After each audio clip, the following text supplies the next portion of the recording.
প্রিয় ভাইরা আমার, যখন আপনি আমরা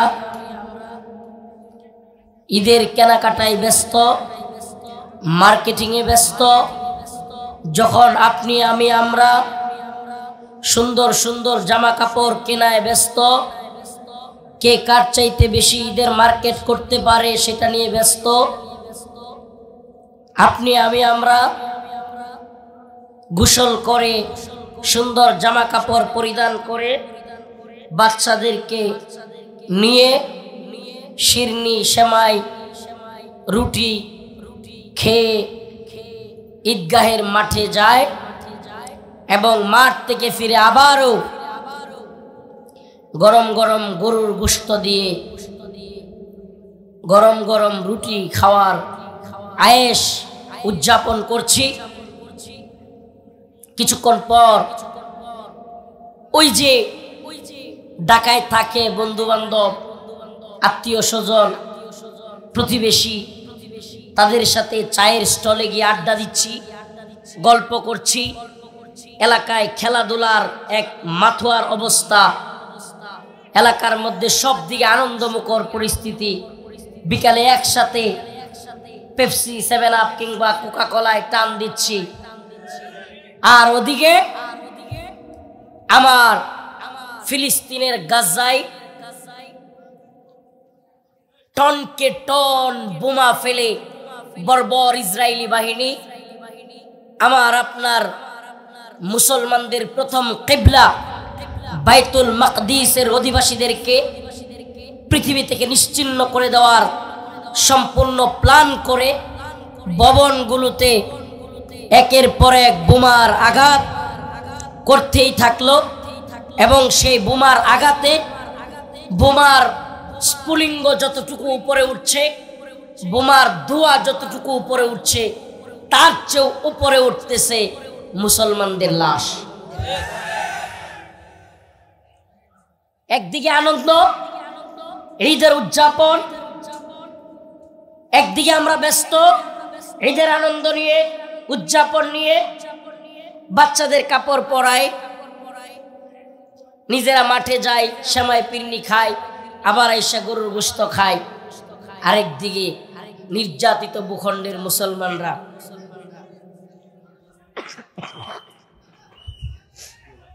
এই সবাই মিলে চিৎকার করলে পরিবেশ সুন্দর থাকবে না। আর দয়া করে বাঁশি বাজাবেন না, বাঁশি বাজাবেন না, এটা অসুন্দর। শুনেন, আরে শুনেন, যারা এখানে দাঁড়িয়ে আছেন তারা ওই যে তাল গাছের এখানে, এরা একটু প্রয়োজনে উপরের দিকে চলে আসেন, না হলে ওখানে বসে যান। তো বলতেছিলাম, দেখেন লম্বা কথা বলবার সময় সুযোগ কোনোটাই নাই। সারা দিন ঢাকায় ছিলাম, সন্ধ্যা পর্যন্ত প্রায়, শরীর প্রচন্ড ক্লান্ত, সারা দিনের জার্নি, খাওয়া নাই সময় মতো, ঘুম নাই, তার মধ্যে ঠান্ডা, জ্বর, গলা ব্যথা, আমার আবার সারা শরীরে ফোড়া হয়েছে। তো এরপরেও আপনাদের এখানে আরো 2 বার আসার কথা ছিল, কিন্তু আজকের যে পুলিশ প্রশাসনের লোকেরা গার্ড দিয়ে নিয়ে আসলো, তারাই আমাদেরকে তখন না করে দিয়েছিল। হুজুর আপনাদের আসার দরকার নাই, আমরা আসি। এখন আবার তারাই সুন্দর করে নিরাপত্তা দিয়ে নিয়ে আসলো। এটাকেই বলে পরিবর্তন, এটাকেই বলে স্বাধীনতা। তখন যারা আমাদের মাইক কেড়ে নিত, যাদের আদেশে, যাদের নির্দেশে, যে হাসিনার কথায় আমাদের মাইক কেড়ে নেওয়া হইতো, বক্তব্য বন্ধ করে দেওয়া হইতো, মাহফিলে আলেমদেরকে কথা বলতে দিত না, আল্লাহ পাক এমন পরিণতি করেছেন যে হাসিনা এক বক্তব্য দেওয়ার কারণে ক্ষমতার মসনদ শেষ। চাইছিল 40 মিনিট একটা বক্তব্য রেকর্ড করবে, সেনাপ্রধান কয়, আপা বক্তব্য রেকর্ড করলে আপনারে খুঁজে পাওয়া যাবে না, পাবলিক যেইভাবে আসতেছে তাড়াতাড়ি ভাগেন। এখন আবার ভারতে গিয়া আরেক বক্তব্য দেওয়ার চেষ্টা করেছিল, বাপের বাড়ি উদাও। জনগণ বাপের বাড়ি চাঁদের দেশে পাঠাই দিছে। তো বুঝা গেল কি মনে করো হে জালিমেরা, হে জালেম সম্প্রদায়, কি মনে করো আল্লাহ ছাড় দেয় কিন্তু ছেড়ে দেয় না। গতকাল তুমি আলেমদের বক্তব্য বন্ধ করেছিলে, আলেমদেরকে বিভিন্ন জায়গায় যেতে দাও নাই, মাহফিলে মাইক টেনে নিয়ে যেতে। আর আজকে তোমার পরিণতি এতই ভয়াবহ, তুমিও বেঁচে আছো, তোমার কর্মীরাও বেঁচে আছে, তোমার নেতারাও বেঁচে আছে, কিন্তু তোমার বক্তব্য শোনার জন্য কেউ বসে নেই। এমনকি তুমি বক্তব্য দিতে গেলেই তোমার ভয়াবহ ক্ষতি হয়ে যায়। হায় সুবহানাল্লাহ। ওয়া তুইজ্জু মান তাশা ওয়া তুযিল্লু মান তাশা। ইজ্জতের মালিক কে? লাঞ্ছনার মালিকও কে? লাঞ্ছনা দিতে পারেন কে? কি কঠিন লাঞ্ছনা কল্পনা করতে পারেন। বক্তব্য দিলেই সর্বনাশ, মুখ খুললেই সর্বনাশ। প্রিয় ভাইরা আমার, যে কথা বলতেছিলাম, পৃথিবীর সমস্ত জালেমরা জেনে রাখো আল্লাহ পাক ছাড় দেন কিন্তু কি করেন না। ইতিহাস সাক্ষী, আজকের এই বর্বর ইসরায়েলিরাও জেনে রাখো গাজার মুসলমানদেরকে আক্রমণ করতে পারবে, গাজার মুসলমানদেরকে হত্যা করতে পারবে, কিন্তু আল্লাহ পাকের ঘোষণা, আল্লাহর নবীর ঘোষণা, পৃথিবীতে একদিন না একদিন উম্মতে মুসলিমা পুরো পৃথিবী শাসন করবে ইনশাআল্লাহ।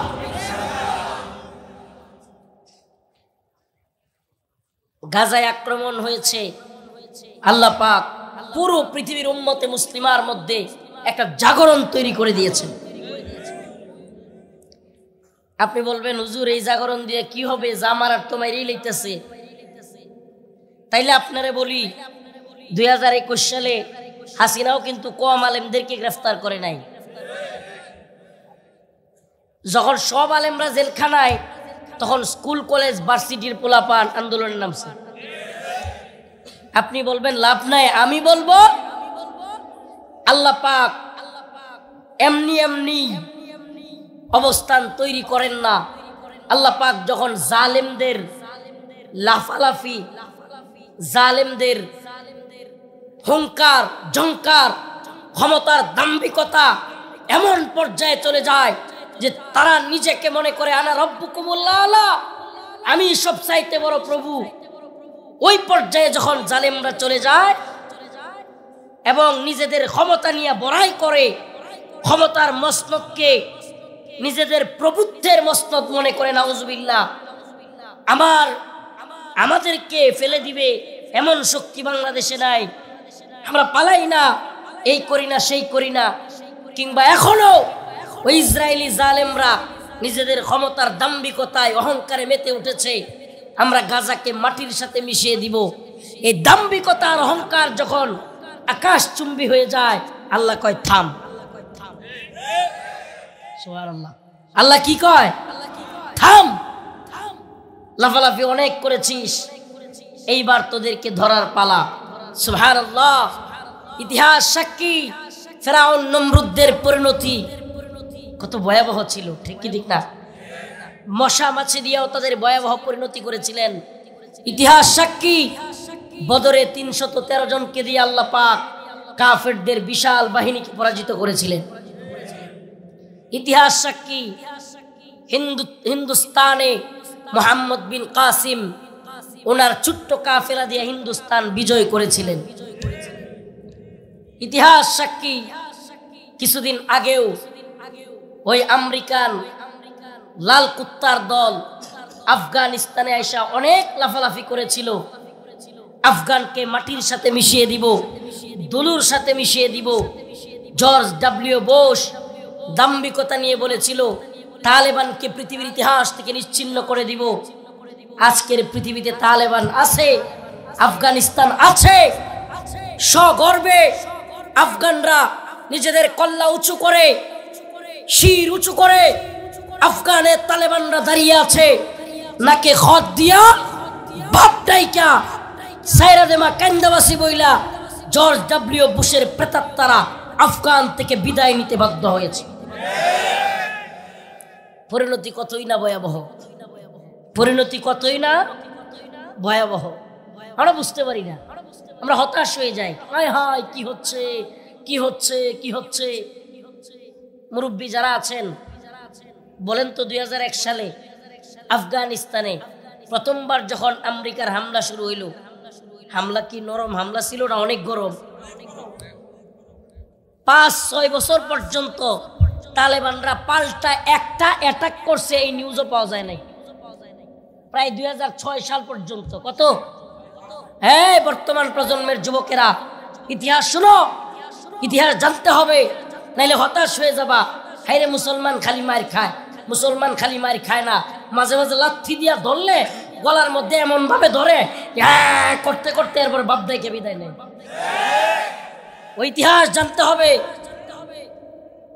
একেবারে হাত ডাক দিয়া 2001 সালে আমেরিকা বিশাল বাহিনী নিয়া, এমনকি নেটো জোট নিয়া আফগানিস্তানে হামলা করেছিল। 48টা রাষ্ট্রের সামরিক বাহিনী, যার নাম ছিল নেটো, সেই নেটো জোট নিয়ে আফগানে এসে হামলা করেছিল। কিন্তু পরিণতি কি? 2021 আসার আগেই 21-এর 15 আগস্ট কাতারের দোহায় সাইন করে, একেবারে নাকে খত দেওয়ার মতো সাইন করে, আমরা আর তোমাদের দেশে আসবো না, যুদ্ধ করব না, তাও আমাদেরকে ছেড়ে দাও, সাইন করে তারপরে বিদায় নিছে।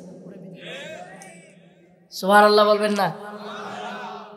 তো এখনো আমেরিকার তথাকথিত প্রেসিডেন্ট ডোনাল্ড ট্রাম্প,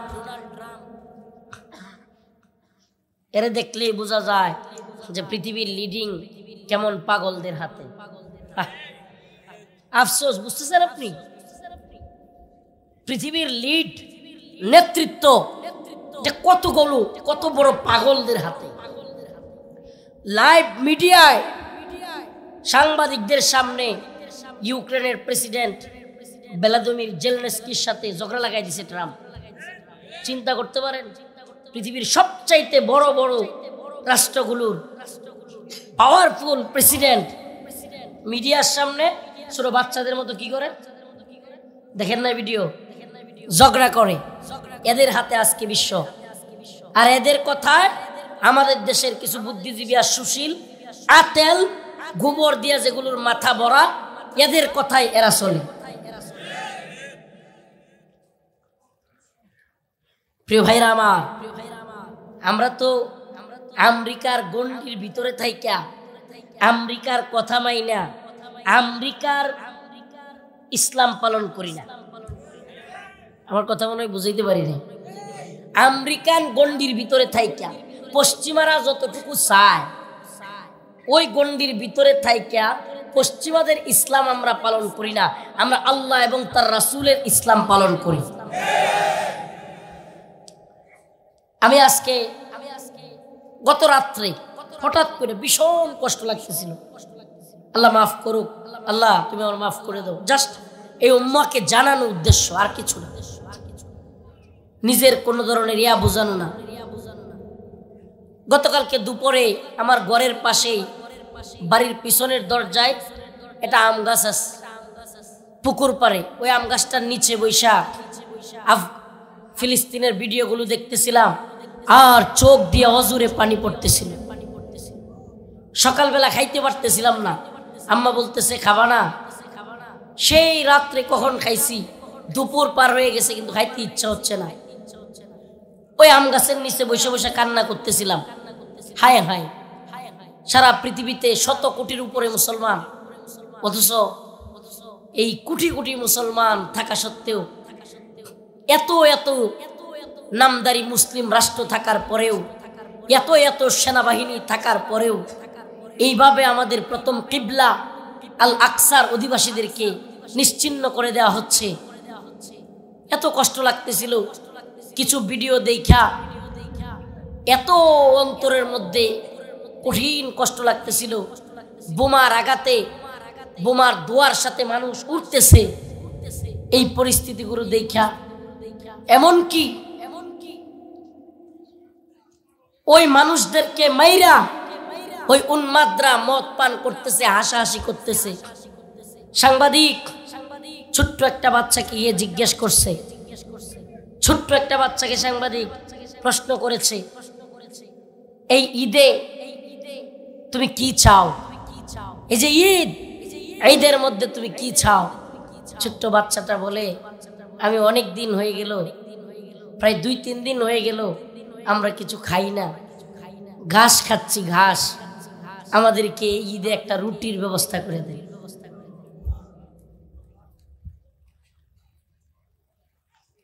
ফিলিস্তিনের ছোট্ট একটা শিশুকে সাংবাদিক আরেকটা শিশুকে প্রশ্ন করলো, তুমি এই ঈদে কি চাও?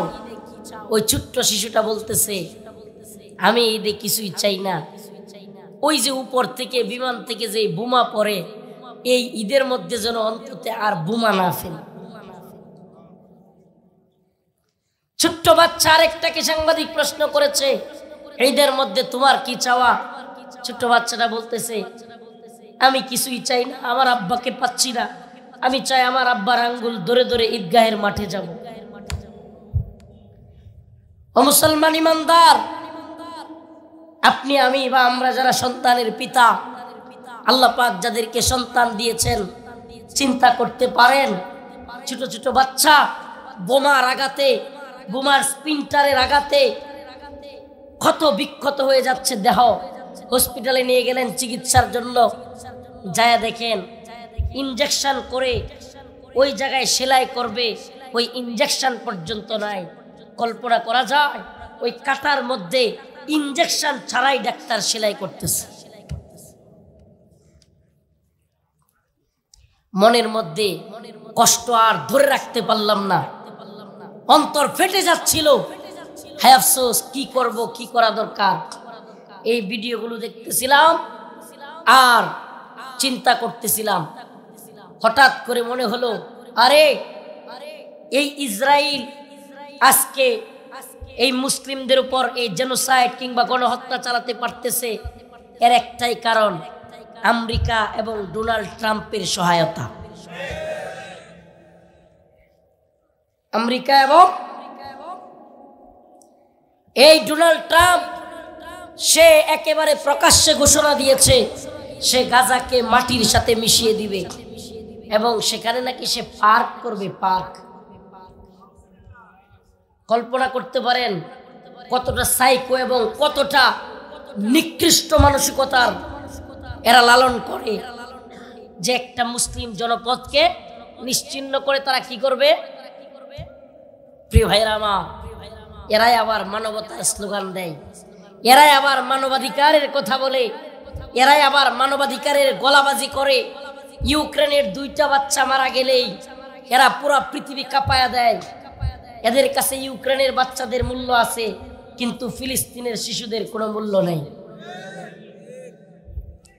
আসলে ভাই, অধিকার কেউ দেয় না, অধিকার কথা কয় না।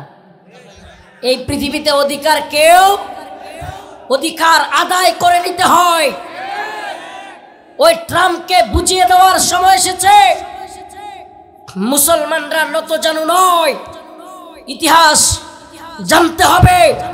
ডোনাল্ড ট্রাম্প, তোর বাপ দাদাদেরকে জিজ্ঞেস কর, জর্জ ডব্লিউ বুশ তোর চাইতে অহংকার নিয়ে আফগানকে মাটির সাথে মিশিয়ে দেওয়ার কথা বলেছিল। আফগান জাতি দেখিয়েছে, ইতিহাস সাক্ষী, আফগানদেরকে মাটির সাথে মেশানো যায় নাই। জর্জ ডব্লিউ বুশ এবং তার প্রেতাত্মারা মাটির সাথে মিশে গেছে। আফগান থেকে এমন ভাবে লাঞ্ছিত হয়ে বিদায় নিতে হয়েছে, পৃথিবী দেখেছে জর্জ ডব্লিউ বুশ পরাজিত হয়েছে, আল্লাহ এবং তার রাসূলের দল তালেবান বিজয়ী হয়েছে।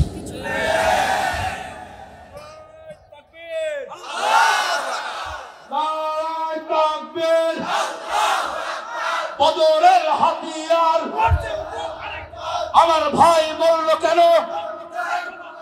জাতিসংঘ জবাব চাই। আমার বোন বলল কেন? নারায়ণ তাকবীর। মনে রাখবেন, অধিকার কেউ, আপনি কি মনে করছেন ওই জাতিসংঘ, ওই অমুক সংঘ, তমুক সংঘ কিংবা আমেরিকা পশ্চিম এদের দিকে তাকায় থাকবেন আর মনে হয় রোহিঙ্গা মুসলমানদেরকে সবগুলোরে নিয়ে মায়ানমারওয়ালারা এমপি মন্ত্রী আর চেয়ারম্যান বানিয়ে দিব নিয়ে? হ্যাঁ, রোহিঙ্গা মুসলিমদের অধিকার আদায় করতে হলে তাদেরকেই করতে হবে। কাশ্মীরের মুসলমানদের অধিকার আদায় করতে হলে তাদেরকেই করতে হবে। ফিলিস্তিনি মুসলমানদের অধিকার আদায় করলে তাদেরকেই করতে হবে। আমরা মুসলমান, আমাদের অধিকারের জন্য কোনো কাফেরদের সঙ্গের দিকে আমরা তাকায় থাকি না। আরে কাদের দিকে আপনি তাকায় থাকবেন? এই আমেরিকা সরাসরি মিসাইল দিয়া ইসরায়েলকে সহযোগিতা করতেছে না? মিসাইল দিয়ে, ড্রোন দিয়ে। আপনারা শুনলে অবাক হবেন, অনেকেই হয়তো জানেন এই আমেরিকা শুধুমাত্র মিসাইল দিয়ে, অস্ত্র দিয়ে সহযোগিতা করতেছে তা না, বরং বলা যায় সরাসরি যুদ্ধ করছে। ফিলিস্তিনিদের বিরুদ্ধে সরাসরি কি করতেছে? কেমনে? একটু উদাহরণ দিলে বুঝবেন। মনে করেন আমরা তিনজনের মধ্যে কোনো একটা বিষয়ে ফাইট লাগছে, 1 2 3, তিনজনের ভিতরে। এখন উনি হলো আমার পক্ষে, আমাকে বিভিন্ন জিনিস দিয়া সহযোগিতা করতেছে। এখন উনার পক্ষে কেউ নাই। হঠাৎ করে এই চতুর্থ একজন উনার পক্ষ নিয়ে আমার উপরে অ্যাটাক করলো। এইবার আমার পক্ষে যে ছিল সে সরাসরি ওনার উপর অ্যাটাক না করে ওই লোকটার উপর অ্যাটাক করলো যে তাকে হেল্প করতেছিল। তাইলে বলেন, সে ওনার উপর অ্যাটাক না করলেও সে ওনার প্রতিবেশী কিংবা ওনাকে যে সহযোগিতা করছিল তাকে অ্যাটাক করার দ্বারা ওনাকেই ঘায়েল করলো কি করলো না? উদাহরণটা বুঝে থাকলে বলেন। ফিলিস্তিনি মুসলমানদের সাথে, গাজার মুসলমানদের সাথে যুদ্ধে লিপ্ত হলো ইসরায়েল। কারা? ইসরায়েল। এবার ইসরায়েলের পক্ষ নিছে আমেরিকা। কে নিছে? আর গাজার ফিলিস্তিনি মুসলমানদের পক্ষ নিছে ইয়েমেনের হুতি বিদ্রোহীরা। এখন আমেরিকা সরাসরি ফিলিস্তিনিদের উপর তাদের সেনাবাহিনী দিয়ে অ্যাটাক করে, কিন্তু ওই হুতি বিদ্রোহীরা যখন ইসরায়েলিদের উপর অ্যাটাক করে তখন আমেরিকা সরাসরি ওই ফিলিস্তিনের উপর অ্যাটাক না করে হুতি বিদ্রোহীদেরকে থামায় দেয়। তাহলে কি বোঝা গেল? একদিকে অস্ত্র দিয়া, মিসাইল দিয়া সহযোগিতা, আর একদিকে সশস্ত্রভাবে যাতে করে গাজার মুসলমানদেরকে কেউ সহযোগিতা করতে না পারে সেই পথগুলো আমেরিকা বন্ধ করে রাখতেছে। তার মানে বোঝা গেল সাপের মাথা হইল আমেরিকা। এই ল্যাঞ্জা নিয়ে দৌড়াদৌড়ি করলে, ল্যাঞ্জা দিয়ে কাজ কান কুজাইলে কোনো লাভ, ইসরায়েলকে নিয়ে লাফালাফি করলে কোনো লাভ। এটা আপনাদেরকে বোঝানো আজকের আমার আলোচনার উদ্দেশ্য। ওই কালকের দুপুরে কান্না করতেছিলাম আর চিন্তা করতেছিলাম, আরে যারা মিসাইল দেয়, যারা টাকা দেয়, যারা বাহিরের সাপোর্টগুলো বন্ধ করে দেয় গাজার মুসলমানদেরকে, যারা মিশরের বর্ডার বন্ধ করে দেয়, সব যারা বন্ধ করে দেয়, মূলত আসল অপরাধী তো ওই আমেরিকা। এখন বাংলাদেশে 5ই আগস্টের পরে নতুন কিছু বুদ্ধিজীবী আতেল বের হইছে। এদের বক্তব্য হলো, হুজুর আপনারা তো জেলে ছিলেন, এখন স্বাধীনতা ভোগ করতেছেন, জানেন না এই স্বাধীনতা কার জন্য ভোগ করতেছেন? আমেরিকার কারণে। হে বুদ্ধিজীবী গোবর মার্কা আতেল, শুনে রাখ, তোদেরকে বলি, আমরা আমেরিকার অধীনস্থ কিংবা আমেরিকার গোলাম নই। আমেরিকার দেয়া কোনো স্বাধীনতা আমাদের দরকার নেই। আমরা বিশ্বাস করি 5ই আগস্টে এদেশের তাওহীদবাদী জনতা আল্লাহ পাকের সাহায্যেই হাসিনাকে সরাইছে। কোন আমেরিকা কইরা আমাদের বাংলাদেশের মুসলমান রাজপথে নামে নাই। হ্যাঁ, এটা হইতে পারে বাংলাদেশ প্রশাসনের উপর আমেরিকা চাপ প্রয়োগ করছে যাতে করে মানুষের উপর বেশি করে গুলি না করে। সেখানেও ওই লাল কুত্তার বাহিনীর অনেক বড় স্বার্থ আছে। স্বার্থ তো এমনও থাকতে পারে যে আমাদের দেশের বিভিন্ন অঞ্চলে ঘাটিগাড়া। স্বার্থ তো এমনও থাকতে পারে এই নতুন সরকারকে দিয়া আমেরিকান বিভিন্ন এজেন্ডা বাস্তবায়ন করা। তাইলে তোমরা কি বলতে চাও যে দালালি কইরা আগে বাংলাদেশে আওয়ামী লীগ গভর্নমেন্ট থাকতে ভারতের বিরুদ্ধে কিছু বলা যাইতো না, আর এখন আমেরিকার বিরুদ্ধেও কিছু বলা যাবে না? এতক্ষণ আলোচনার মাধ্যমে প্রিয় মুসলিম উম্মাহ আপনারা কি বুঝলেন? এই পুরা জেনোসাইড, পুরা গণহত্যা, এই যে ম্যাসাকার চলছে, এটার জন্য ইসরায়েল দায়ী বেশি নাকি আমেরিকা বেশি দায়ী? কথা বুঝছেন? আমাদের দায়িত্ব এটা।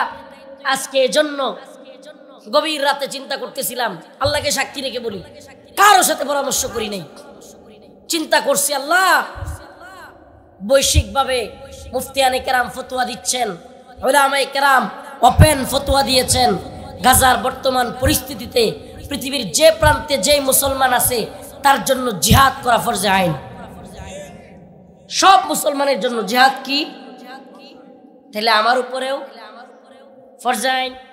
নামাজ পড়া যেমন ফরজ, জিহাদ ফরজে আইন হয়ে গেলে সেটাও তেমনি ভাবে ফরজ। তো আমি এই ফরজ কিভাবে আদায় করব চিন্তা করতেছিলাম। কারো কাছ থেকে বুদ্ধি নেই, কারো অনুমতিও নেই। চিন্তা করলাম বাংলাদেশে থেকে একমাত্র ফিলিস্তিনিদের পক্ষে শক্ত অবস্থান নেওয়া হবে যখন এদেশের আমেরিকান দূতাবাস ঘেরাও করা হবে। আর কোনো পথ নাই। বাইতুল মুকাররমে গিয়ে হইচই করলে, নেত্রকোনা থেকে হইচই করলে এদের কিচ্ছু যায় আসে না। কিন্তু যদি পৃথিবীর সমস্ত ভূখণ্ডের মুসলমানরা এমন হিম্মত করত, গলার অবস্থা তো নাই, সারাদিন চিল্লে গলা তো শেষ। পৃথিবীর সমস্ত ভূখণ্ডের মুসলমানরা যদি এভাবে চিন্তা করত যে হে আমেরিকার লাল কুত্তার বাহিনী, হে ডোনাল্ড ট্রাম্পের বাহিনী, শুনে রাখ, যদি তোরা ইসরায়েলকে সহযোগিতা বন্ধ না করিস, পৃথিবীর সমস্ত ভূখণ্ডে তোদের সমস্ত দূতাবাসের ইটগুলো মুসলমানরা খুলে নিয়ে আসবে। দেখতেন আর সাহস পাইতো না ইসরায়েলিদের পক্ষে সাপোর্ট দেওয়া। কথা সত্য না মিথ্যা? সাহস পাইতো? আপনি সারাদিন নৌকায় বসে চিল্লান, আমেরিকার কি যায় আসে? কোন ইসরায়েলের কি যায় আসে? আমি আপনি সারাদিন চিল্লাইলেও এদের যায় আসে না। কিন্তু যখন ওরা বুঝবে না পাবলিক খেপে গেছে, আমরা যেমন মারি পাবলিক দেশে দেশে আমগরও পিটাবে। আমি তো বলি শুধুমাত্র দূতাবাস ঘেরাও নয়, পুরা পৃথিবীর মুসলিম উম্মার প্রয়োজন প্রত্যেকটা দেশের আমেরিকান এম্বাসিগুলোর ইটগুলো খুলে নিয়ে থাপড়ায় প্রত্যেকটা আমেরিকায় পাঠান। এদেশে আওয়ামী লীগ থাকতে ভারতের বিরুদ্ধে কথা বলা যতটা রিস্কি, এখন আমেরিকার বিরুদ্ধে বলাও অবশ্যই কঠিন বিষয়। কিন্তু একটা কথা মনে রাখবেন, দ্বীনের প্রয়োজনে, ঈমানের প্রয়োজনে, উম্মার প্রয়োজনে যখন প্রয়োজন ভারতের বিরোধিতা করব, যখন প্রয়োজন আমেরিকার বিরোধিতা করব, যখন প্রয়োজন আওয়ামী লীগের বিরোধিতা করব। নতুন করে যদি কেউ আমেরিকা কিংবা ভারতের দালালি করে, আওয়ামী লীগের মতো নতুন কোন দল কিংবা নতুন কোন সরকার, আমরা তাদেরও বিরোধিতা করব। এটা ঈমানের দাবি। আমাদের বিষয়গুলো বুঝতে হবে, ঈমানের কনসেপ্ট ক্লিয়ার থাকতে হবে। আমি মুসলমান, আমি ঈমানদার, আলহামদুলিল্লাহ। এত সহজে হয়ে যাবে চিন্তা করি নাই। আমেরিকান এম্বাসির দিকে পিকআপ নিয়ে অল্প কিছু মানুষ নিয়ে রওনা হয়ে গিয়েছিলাম। আল্লাহ পাক গায়বী মদদ দিয়েছেন, প্রশাসন হেল্প করেছে। আমরা যে লিখিত বক্তব্য নিয়ে গিয়েছিলাম প্রশাসনের সহায়তায় একেবারে আমেরিকান এম্বাসির ভিতরে নিজে গিয়ে দিয়ে এসেছি প্রতিবাদ লিপি, এবং বলে এসেছি তোমরা যদি গাজার সহযোগিতা ইসরায়েলের পক্ষ নেওয়া বন্ধ না করো, তোমরা যদি গাজায় মুসলিমদেরকে এভাবে হত্যাযজ্ঞ চালাতে থাকো, তাইলে আমরাও তোমাদেরকে বিশ্বব্যাপী প্রতিহত করব ইনশাআল্লাহ। আমাদের পক্ষ থেকে এটাই তোমাদের প্রতি সুস্পষ্ট মেসেজ। প্রিয় ভাইরা আমার, বন্ধুগণ আমার, আপনাদেরকে বলি, অনেক গদবাদা ওয়াজ মাহফিল শুনেছেন, অনেক সময় পার করেছেন। প্রিয় মুসলিম উম্মাহ, আজকে ফিলিস্তিনের যে ভয়াবহ অবস্থা, আল্লাহ না করুক কালকে ভারতেও এই অবস্থা হইতে পারে, এর পরের দিন আপনার আমার হইতে পারে। অলরেডি ভারতে ওয়াকফ বিল নামের একটা নতুন বিল পাশ করেছে, যেখানে মুসলমানদের মসজিদ, মাদ্রাসা, ওয়াকফকৃত সম্পত্তিগুলো দখল করবার জন্য তারা নীল নকশা করতেছে। মুসলমানদের মসজিদ মাদ্রাসা দখল করবে, এই যে একটা নতুন প্ল্যান, এতে করে বোঝা যায় আল্লাহ না করুক সামনের দিনগুলোতে ভারতেও মুসলমানদের ভয়াবহ পরিস্থিতি তৈরি হবে। অলরেডি কাশ্মীরে, আসামে, উত্তরপ্রদেশের পরিস্থিতি ভয়াবহ। আস্তে আস্তে যদি দেয়ে আসে এই ভূখণ্ডের দিকে, তখন আমাদের কি হবে? এজন্য আল্লাহ পাকের সেই ঘোষণা, ওমা লাকুম লা তুকাতিলুনা ফি সাবিলিল্লাহ ওয়াল মুস্তাদাফিনা মিনার রিজাল ওয়ান নিসা ওয়াল বিলদান আল্লাযীনা ইয়াকুলুন রব্বানা আখরিজনা মিন হাযিহিল ক্বরিয়াতিজ যালিমি আহলুহা ওয়াজআল লানা মিন লাদুনকা ওয়ালিয়া ওয়াজআল লানা মিন লাদুনকা নাসীরা। আয় আল্লাহ, ফিলিস্তিনের মুসলমানেরা, পৃথিবীর সমস্ত নির্যাতিত নিপীড়িত ভূখণ্ডের মুসলমানেরা আল্লাহকে ডেকে ডেকে বলছেন, রব্বানা, আয় আমাদের প্রভু, আয় আমাদের মালিক, পৃথিবীর সমস্ত সাহায্য বন্ধ হয়ে গিয়েছে, পৃথিবীর সমস্ত দরজাগুলো বন্ধ হয়ে গিয়েছে। আখরিজনা, অতএব আমাদেরকে বের করেন, মিন হাযিহিল ক্বরিয়াতিজ যালিমি আহলুহা, এই ভূখণ্ডের মানুষরা বড় জালেম। ওয়াজআল লানা মিন লাদুনকা ওয়ালিয়া, আমাদের জন্য অভিভাবক পাঠান। আয় আল্লাহ, আমাদের জন্য যুগের সালাউদ্দিন আইয়ুবীকে পাঠান, আমাদের জন্য যুগের মুহাম্মদ বিন কাসিমকে পাঠান। আয় আল্লাহ, আমাদের জন্য যুগের মোল্লা উমরকে পাঠান। ওয়াজআল লানা মিন লাদুনকা নাসীরা, আয় আল্লাহ, আমাদের জন্য সাহায্যকারী পাঠান। ওই গাজার মুসলমানরা চিৎকার করে করে আমি, আপনি, আমাদেরকে বলছি। প্রিয় মুসলিম উম্মাহ, আপনারা নওগাঁয় প্রতিবাদ করেছেন, আলহামদুলিল্লাহ, শুনে খুব খুশি হলাম। কিন্তু এই প্রতিবাদে ক্ষান্ত হবেন না। হে উম্মার যুবকেরা, যদি ডাক আসে লাব্বাইক ইয়া আকসা বলে অস্ত্র হাতে নিয়ে যদি বাইতুল মাকদিসের দিকে যেতে হয়, যদি জিহাদের প্রয়োজনে, ঈমানের প্রয়োজনে, তাওহীদের প্রয়োজনে, আল্লাহর দ্বীনকে রক্ষা করবার জন্য, বাইতুল মাকদিসকে রক্ষা করবার জন্য হাতে হাত রেখে অস্ত্র নিয়ে বাইতুল মাকদিসের দিকে যেতে কারা কারা তৈরি আছো? আল্লাহকে সাক্ষী রেখে একটু দেখা দাও, কারা কারা তৈরি আছো?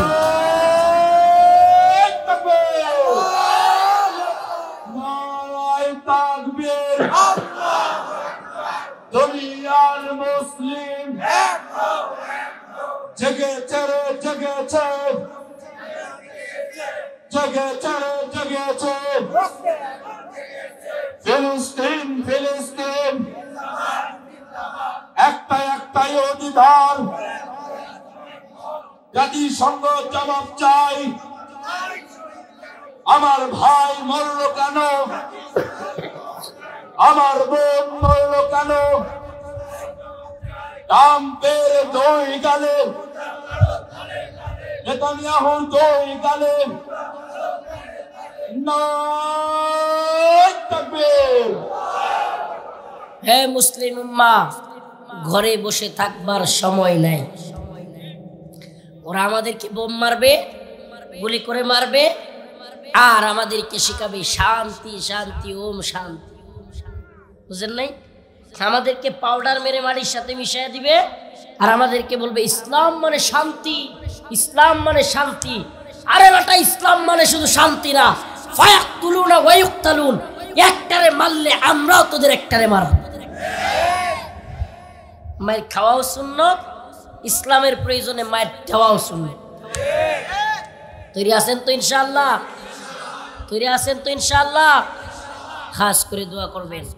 গলার অবস্থা ভালো না, শরীরের অবস্থাও ভালো না, এরপরেও আপনাদের এখানে দীর্ঘ পথ জার্নি করি আপনাদের এখানে আসছি, সুদূর নেত্রকোনা থেকে ঢাকায় সারা দিন প্রোগ্রামে।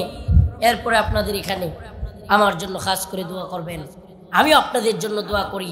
ইনশাআল্লাহ কোনো একদিন আল্লাহ পাক যেন আমাদেরকে ময়দানে যাওয়ার তৌফিক দান করেন, শাহাদাতের মৃত্যু দান করেন। নাসরুম মিনাল্লাহ ওয়া ফাতহুন করিব ওয়া বাশশিরিল মুমিনিন। আসসালামু আলাইকুম ওয়া রাহমাতুল্লাহি ওয়া বারাকাতুহু।